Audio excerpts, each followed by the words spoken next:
Welcome, welcome, welcome. This is Common Ground, and I'm Jason Downs. Welcome to a place where we can all agree on the important stuff, like the importance of our founding fathers placed on the separation of church and state.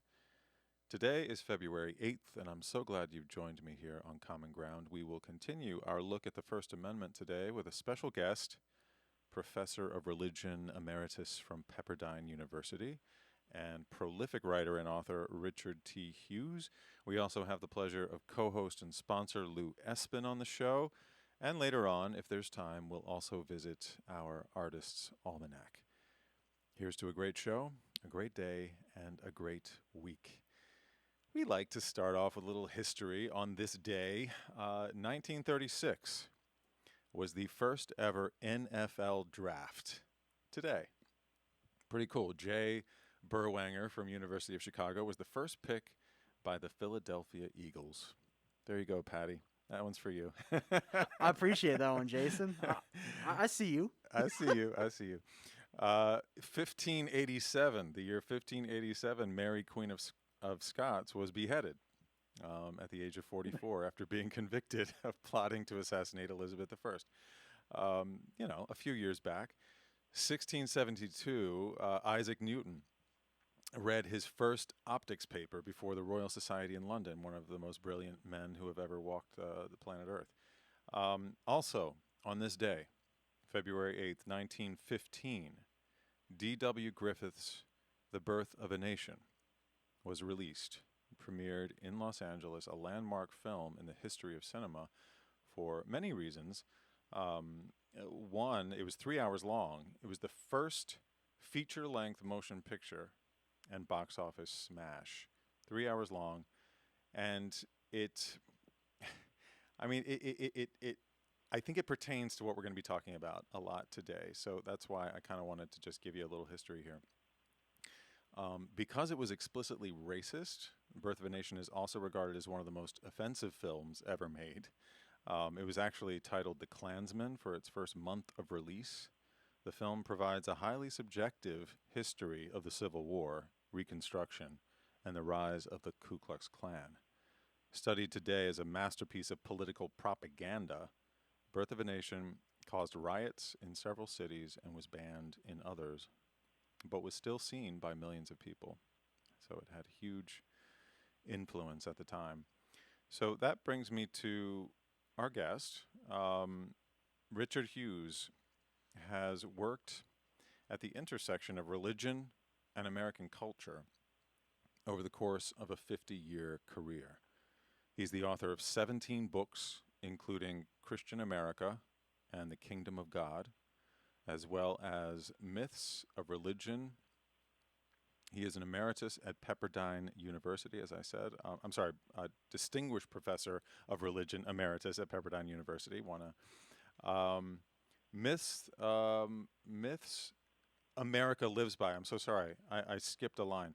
Myths America Lives By. I wanted to get that out. White Supremacy and the Stories That Give Us Meaning. That was his second book that I was trying to get out there. Apologies. Mr. Hughes, Professor Hughes, what do you prefer? What do you go by nowadays? Or just Richard is perfectly fine, Jason. Okay. Well, look, I so appreciate you being here. I was introduced to you a few weeks back when I read your op-ed in the Los Angeles Times.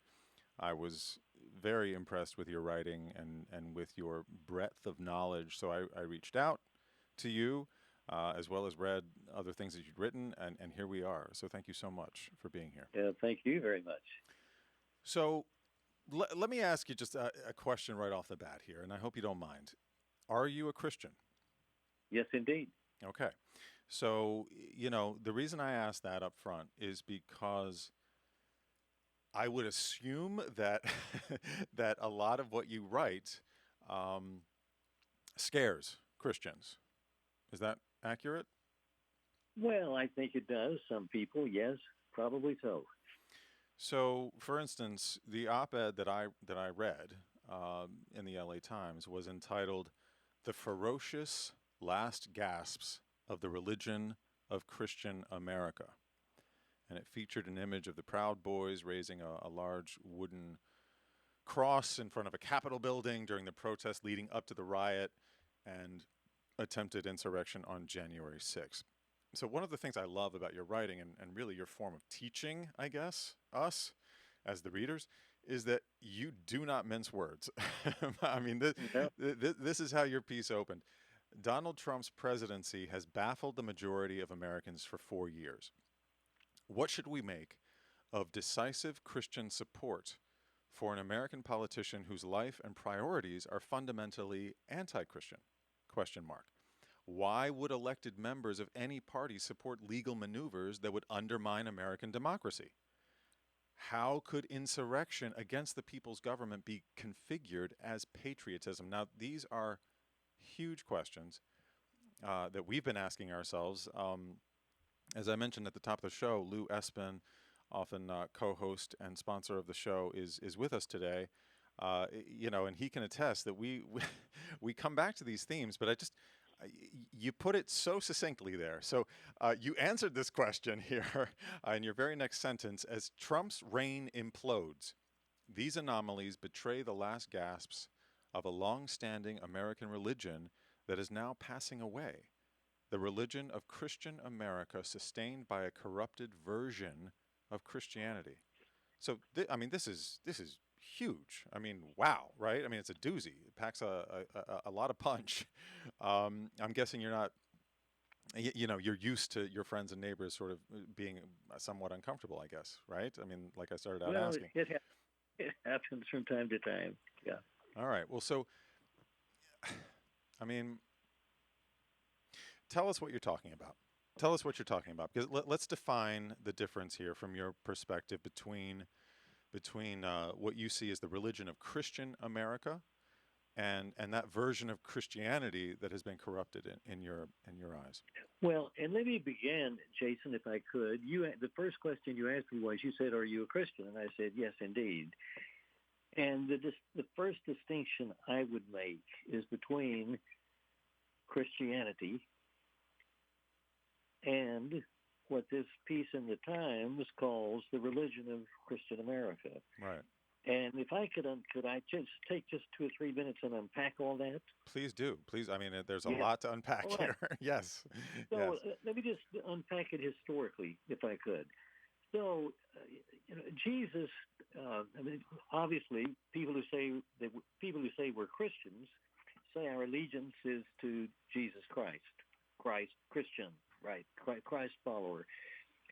And Jesus taught a really radical religion. I mean, I sometimes think of it as totally upside down. He says, if you want to live, you got to die. If you want to go to the front of the line, you got to go to the back of the line. If you want to prosper, you got to become a servant. I mean, everything is completely upside down in this religion of Jesus. And there is simply no effort in that religion that Jesus taught to control a state or control a country or to control culture. It's really a religion of radical upside-down service. And that is what my allegiance is to. So I don't live it out nearly as well as I should, I'm sure. I mean, none of us do. Having said that, for 3 centuries, the people who pledged their allegiance to this religion of Jesus, this upside-down, crazy, self-sacrificing tradition where marginalized people are lifted up and oppressed people are valued and the hungry are fed and the naked are clothed, all that kind of thing. The people who pledged their allegiance to that religion for the first 3 centuries of the Christian faith were persecuted severely sometimes by the empire. It was viewed as such a threat to the empire. And then in the 4th century, Constantine the Great decided, in effect, and this is to greatly oversimplify things, but in effect this would be true, decided if you can't whip them, you join them. So he made Christianity for the very first time in European history, he made Christianity legal. And a few years later, toward the end of that century, another emperor, Theodosius the Great, made Christianity the only legal religion. Now, all of a sudden, Jesus' religion Christianity has been enshrined, but it's been given a place of power, and this place of power has robbed the religion of Jesus really of its genius. And now for the next, 1,400 years, say between the time that Christianity is made the only official religion in the empire until the birth of the American nation. In Europe, every single European nation made Christianity the state church, or one form or another of Christianity the state church. So Christianity always had a position of power. So now let's think for a moment about the people who came to this country, who came here early on from Europe, from England, from Germany, from the Scandinavian countries, from Portugal, from Norway, wherever they may have come from Europe, various European nations. Every single person who came here from Europe, except for a few radical dissenters, otherwise every single person was accustomed to living in a country where Christianity was the established religion. And the founders, I think, knew that if they tried to establish Christianity in this country, with all the variations of Christianity that existed in the colonies, Quakers, Puritans, Roman Catholics, Episcopalians, Baptists, it simply would not work. And so they very wisely, in the First Amendment, simply stated, Congress shall make no law respecting an establishment of religion, nor prohibiting the free exercise thereof. And it seems to me that when Congress did that in 1791 and passed the First Amendment, it really provided a wonderful off-ramp for Christians who are so accustomed to controlling culture to get off of that control power jag that Christians have been on ever since the 4th century, and to really embrace this radical upside-down religion of Jesus. But they didn't, for the most part. And so it seems to me that what we witnessed in Washington, D.C. on January the 6th, the headline, I didn't write the headline, the LA Times wrote the headline, but the headline is called "The Ferocious Last Gasps of the Religion of Christian America." Robert Jones is a wonderful scholar who's written a magnificent book, came out a couple of years ago, called "The End of White Christian America." And he's documented this very carefully. We're coming to the end of the dominance of white Christian America. That simply strikes me as inevitable and unavoidable. And it's very apparent to a lot of people. And people who don't want this to come to an end are fighting to retain it. My argument is, instead of fighting to retain the position of power and dominance, Christians perhaps should consider what Jesus taught us. I'll give you just one more thing I'll say really quickly, then I'll be quiet and we can move on. One time in the Gospels record that two of Jesus' disciples said that they wanted to sit on the right and the left hand of Jesus when he came into his glory. And in effect, Jesus said, guys, you just don't get it. He said, the rulers of the Gentiles lord it over them, but it shall not be so among you. And he says, in my kingdom, whoever wants to be first becomes last. Whoever wants to get on becomes your servant. And that to me is a powerful admonition about what authentic Christianity really is. And the religion of Christian America is simply not, and bears no resemblance to what Jesus taught his disciples. Wow. Okay. I'm gonna pick up on some of what you said there because yes, this is major stuff. Okay. So one of the things you wrote and you touched on just now is this: the ultimate concern of millions who consciously or unconsciously follow the lead of Christian America focuses squarely on preserving the privilege and power that their early dominance had afforded them. They are determined to block women, people of color, immigrants, gays, transgender people, and others marginalized for most of American history from attaining the status they think is reserved for them. Powerful stuff. So I think you've articulated this well, and you've articulated that you think we're seeing sort of the demise of this way of thinking. What does it leave the door open for, I guess? And what does that look like? I mean, are we at the beginning of this transition that you're talking about? Well, that's hard to know. How long will it take for Christian America to finally, it perhaps will never completely die, probably never will. But what we're witnessing, you ask, what does it leave the door open to? It really opens the door for Christians to take stock of themselves and to say, what kinds of people should we be?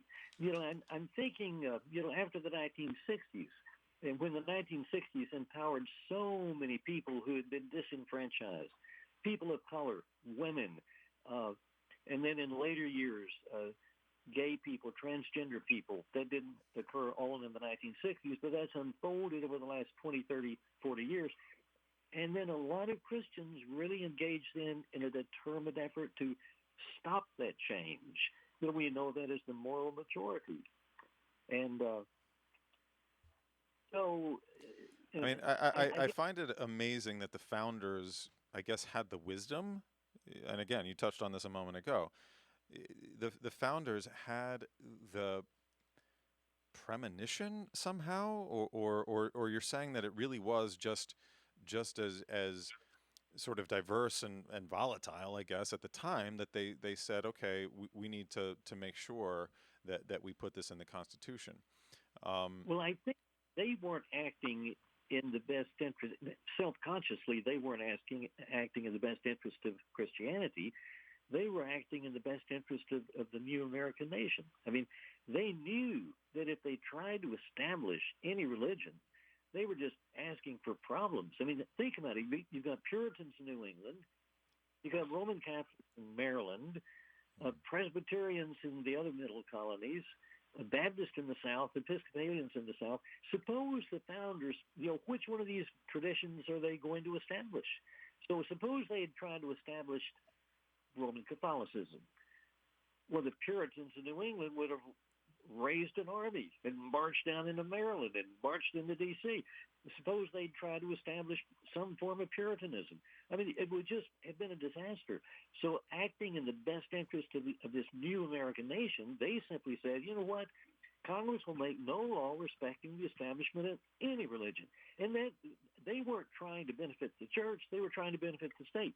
But my argument is, in their efforts to benefit the state, they opened the door for Christians to get off of the power jag that Christians had been on ever since the 4th century. Which you're saying is actually antithetical to what Christianity should be or is at its essence, essentially, is what. Well, Christianity, of course, is many things. I mean, we can define Christianity based on what it's looked like over the course of history. But for my part, I choose to define Christianity based on what Jesus taught. I mean, that to me is the norm. So, and but it's become about, and this is what your article was about, which I found so compelling. It's become about whiteness and patriarchy, which is what I want to talk about as well, because it has. Say again. It has indeed. So you say in the article and elsewhere that you draw on John Calvin. First of all, you went back 500 years, right, to a young Protestant pastor, right, who started this concept that he wanted to sort of build a state or a nation, that was completely driven by Christianity, right, and all its morals, right. So you take us from there up to 1776, and as you mentioned, those people who came from John Calvin was based in Geneva, Switzerland. So, for instance, all the people that came to America and led to 1776, right, where America is being born, and Calvin's vision of a social order ruled by this concept of the Christian God, informing the majority of the faithful throughout most of those 13 colonies at the time, right?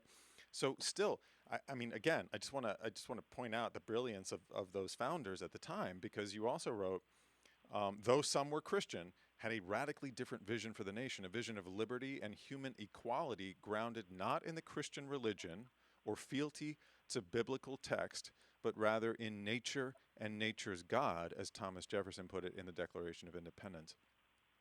You went on to say Let Calvin. me Yeah. go ahead.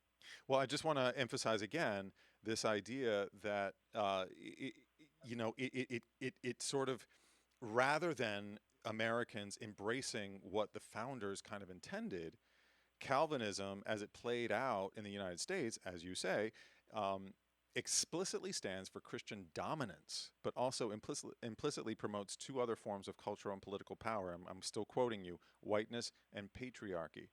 Virtually every other form of Christianity that emerged from Western Europe and took root in the United States did the same thing. And by the 50s, most Americans understood that the ideal of Christian America meant Protestant dominance, white dominance, male dominance, and heterosexual dominance. What were you going to say? Well, there's so many things I would love to say. I have thoughts running through my mind. Me too. But let me begin with this.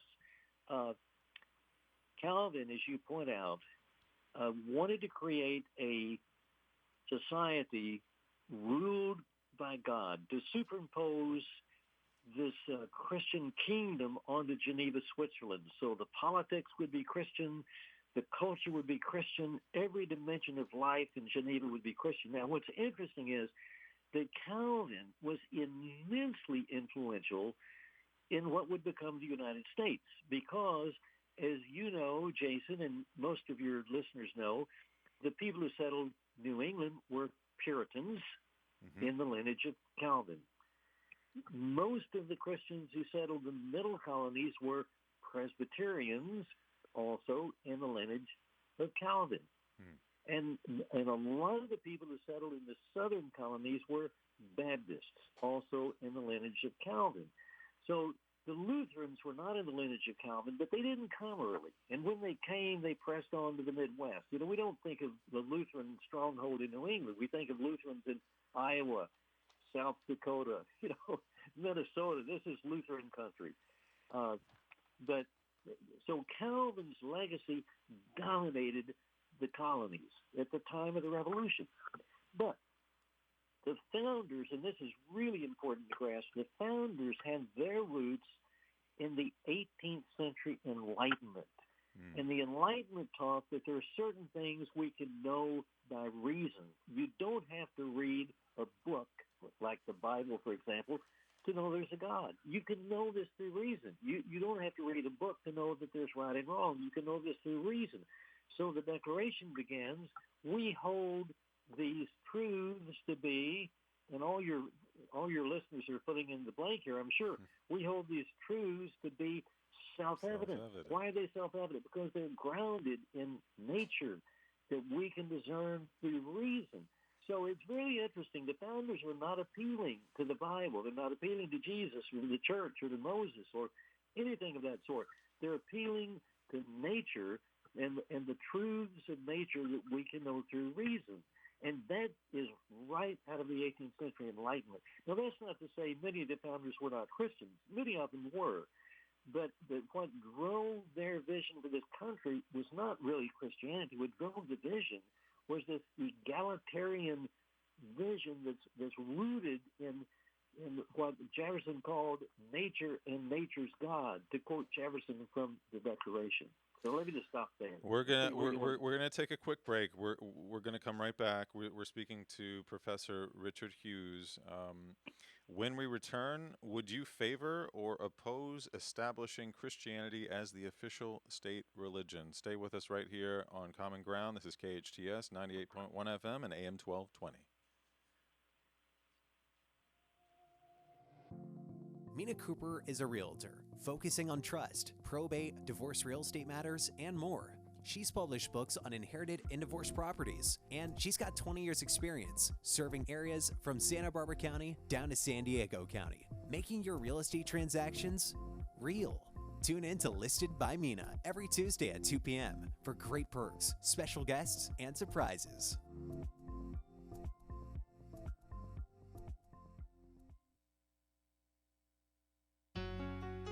Hi, I'm Miles McNamara, Certified Senior Advisor and owner of Comfort Keepers and Home Care. Our caregivers help you in your own home. A Comfort Keeper can provide companionship, meal preparation, medication monitoring, assistance with personal care, transportation to doctor appointments, all enhancing your independence and safety in the comfort and privacy of your own home. So if you or someone you love could use a helping hand at home, call Comfort Keepers at 287-4200. That's 287-4200. Your hometown station, KHTS.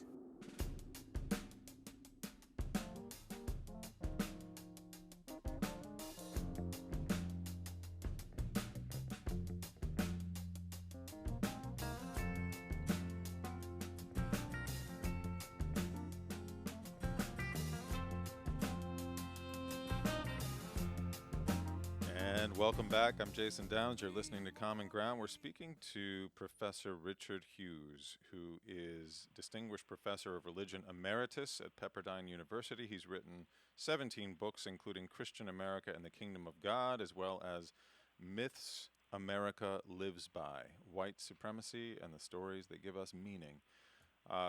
Very fascinating conversation here today in which we're talking about the difference between American Christianity or American Christians and I guess the essence of Christianity.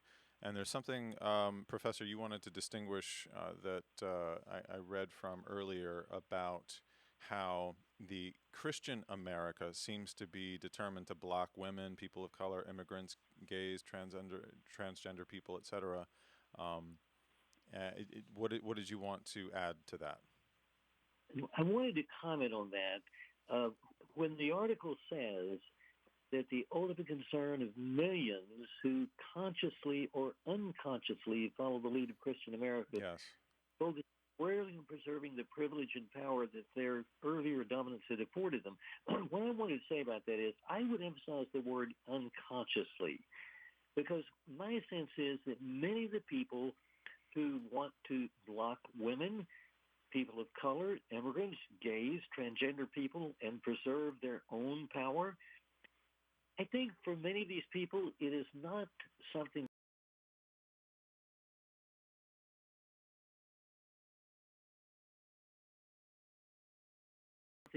Sort of let me just give you one quick example.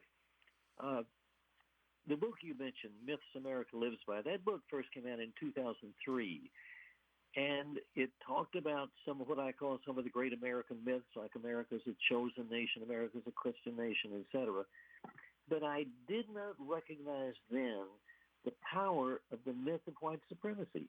And I was 63 years old, or no, I was 69 years old, and I was making a presentation at the American Academy of Religion meeting in Chicago, and a very distinguished black scholar said to me, after I talked about the myths, he said, "Professor, you have left out the most important of all the American myths."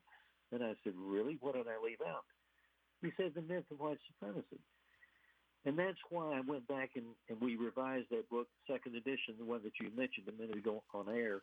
But the point I want to make is I think for many of us who are white, we hold these attitudes of privilege and power, not in any malicious way. We're simply not even aware that we hold them. I was completely unaware.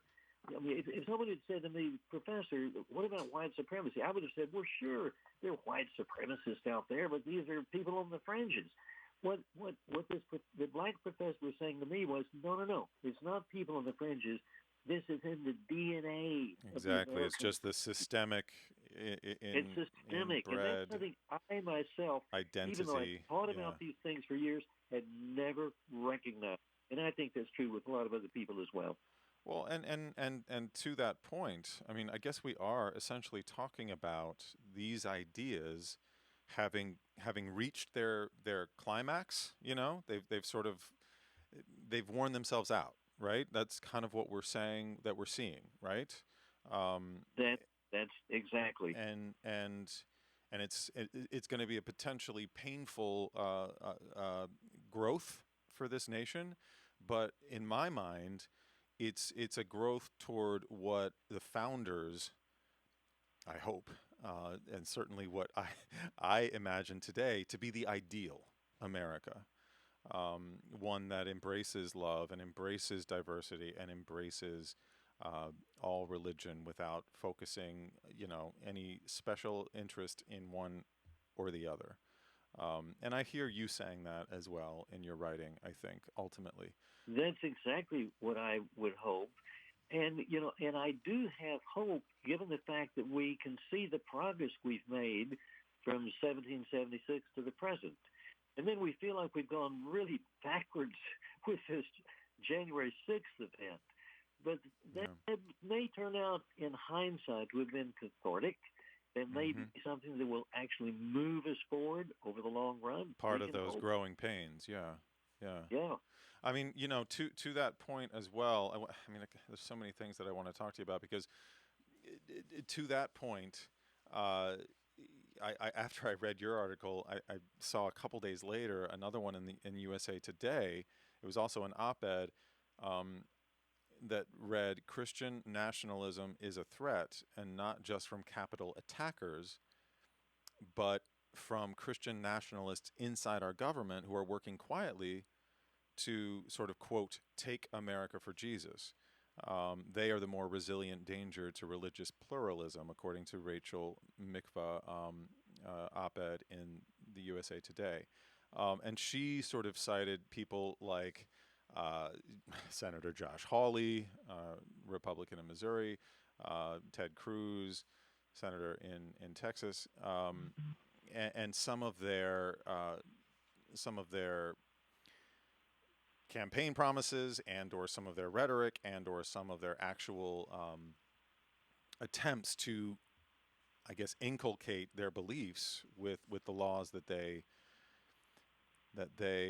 submit. So, for instance, Josh Hawley was quoted as saying at a Pastors and Pews meeting that their charge is to, quote, take the lordship of Christ, that message, into the public realm and to seek the obedience of the nations, of our nation, to influence our society, and even more than that, to transform our society to reflect the gospel truth and lordship of Jesus Christ.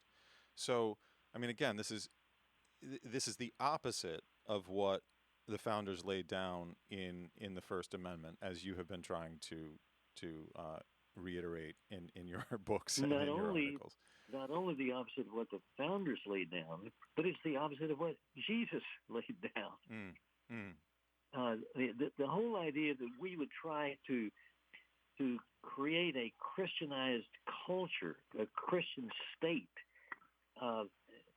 If one of the themes that comes through in the New Testament, once you begin to see it, you begin to see it all over the map, is the tension that existed between the religion of Jesus and the Roman Empire.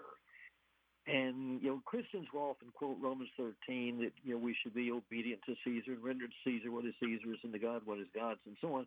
But, all you have to do is go to the book of Revelation to see the counsel to Christians: don't bend the knee to the emperor. Your allegiance is to God, not to the empire. And we're not trying, no effort to Christianize the empire. Our job is to live faithfully, not to create some kind of a Christian culture. There's a difference. You also mentioned that black Christians understood the problem. You mentioned your sort of eye-opening experience with the gentleman who came to you and said, "What about white supremacy?" So I'm sure it was after that you wrote things like black Christians understood, of course.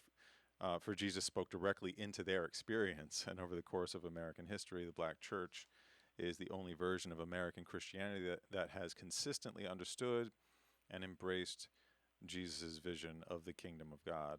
I thought that was an interesting insight that you don't often hear as well.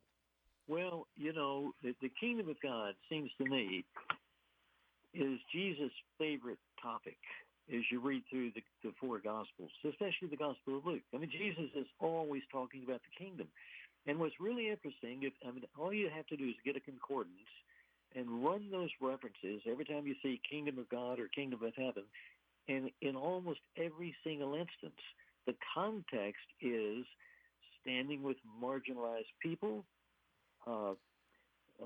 caring for the poor, standing with oppressed So people. why is that better? Beating- Why is that better for all the Christians out there, right? And some of whom are obviously precisely the people we're talking about, whether they're conscious or unconscious of the fact they are the children of these descendants that we're talking about, right? And they are partaking in this American Christianity.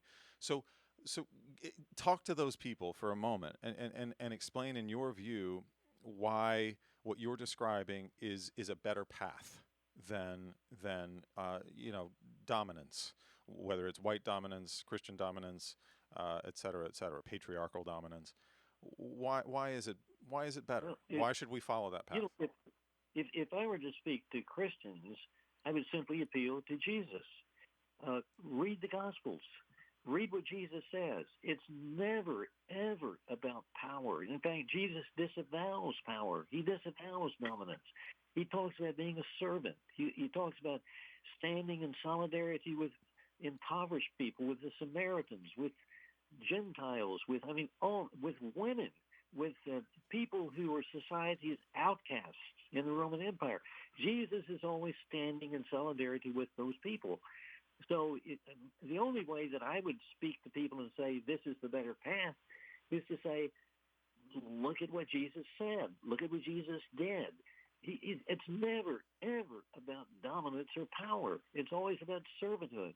And I would say this too. If Christians across the board were to really embark on this radical religion of Jesus of servanthood, it would transform the culture in powerful ways without our meaning to do that. And it's almost kind of a paradox. You know, when we lose ourselves, we save ourselves. And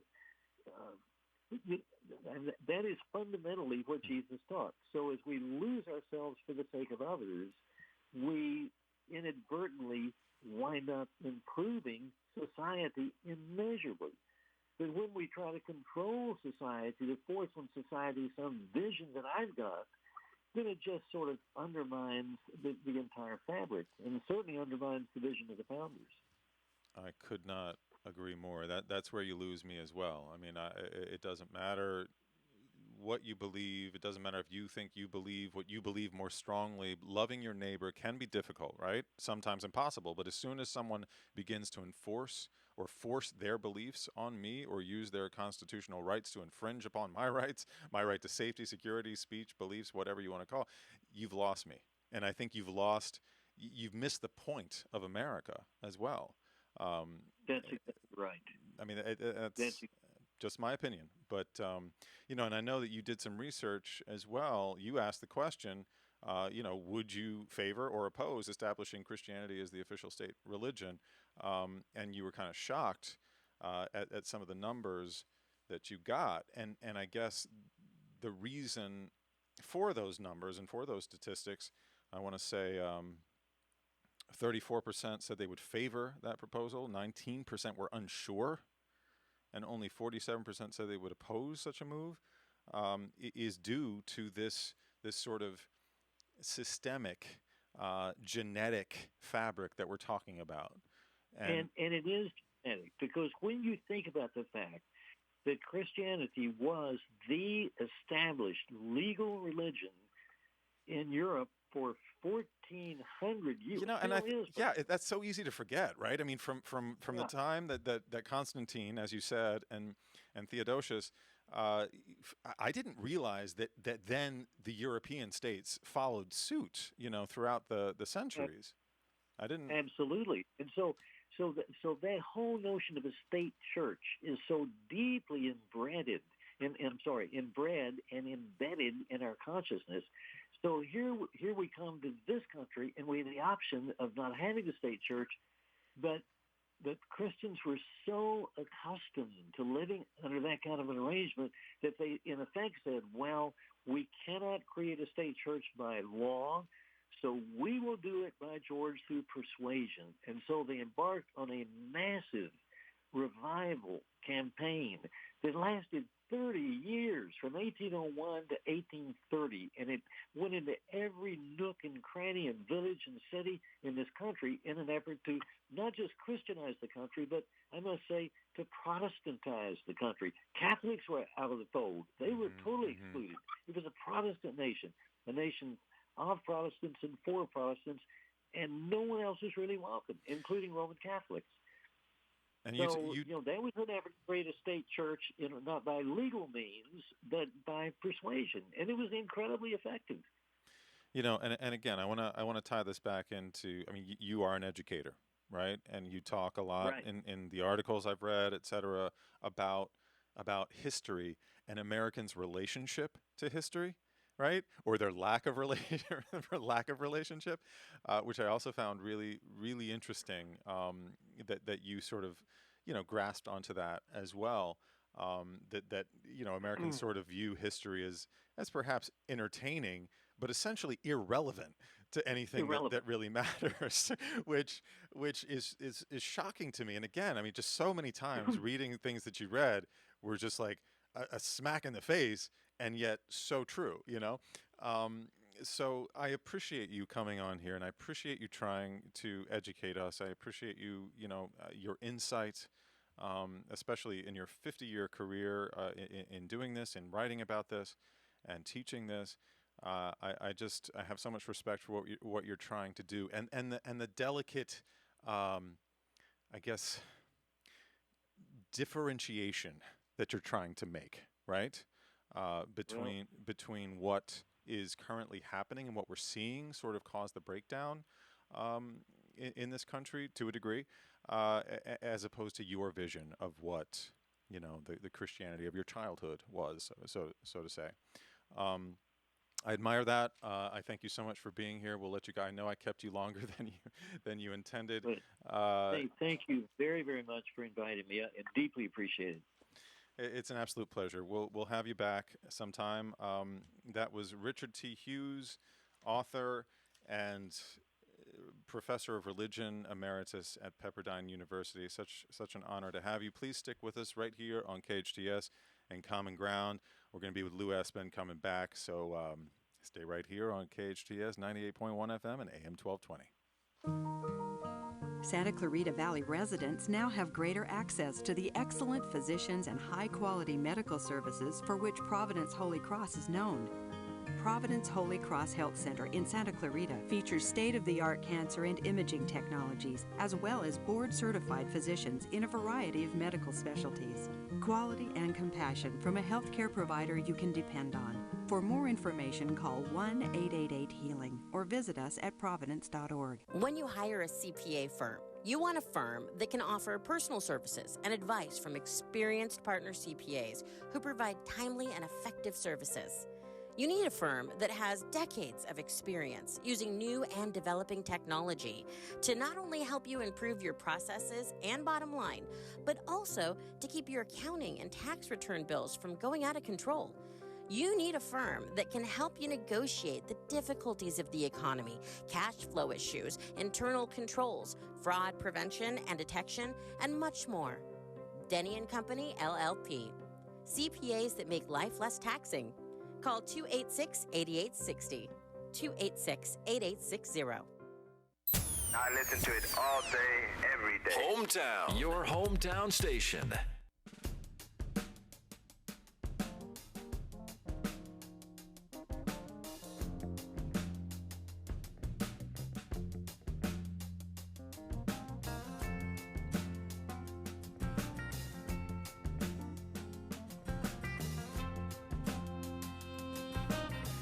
Welcome back to Common Ground. I'm Jason Downs. So glad you are here.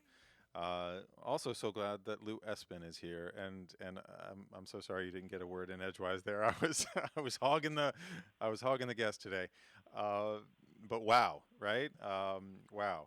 So as we've said many times, Lou, the purpose of this show is to create a common ground, a common language that brings us together, to help tackle the obstacles that stand in the way of us relating to each other and sort of forming this more perfect union that our founding fathers have laid down.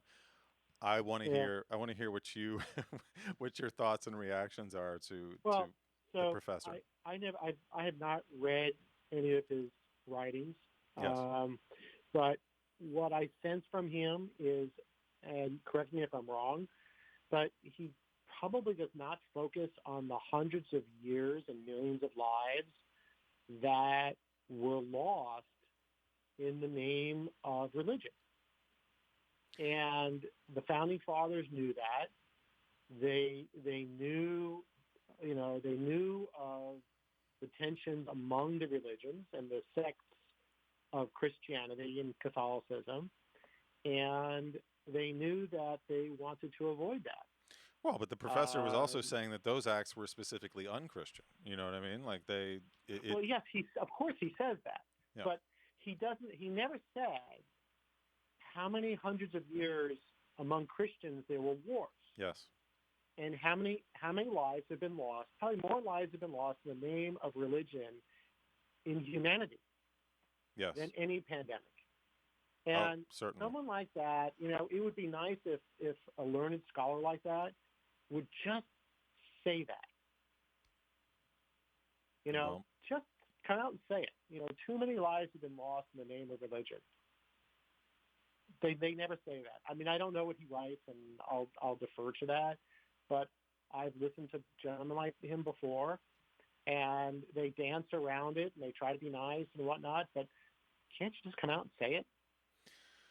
I mean, it's a good point. I certainly know from my ethnicity how many have been lost in the name of religion. Yes, indeed. Yes, indeed. So I think the founding fathers, more than anything else, wanted a government that was not based upon religion to avoid the loss of human life that results from it. Yeah, I mean, look, that's one of the main issues I have with organized religion in general. But you're absolutely right. I think Christianity has certainly played its part, and you're right.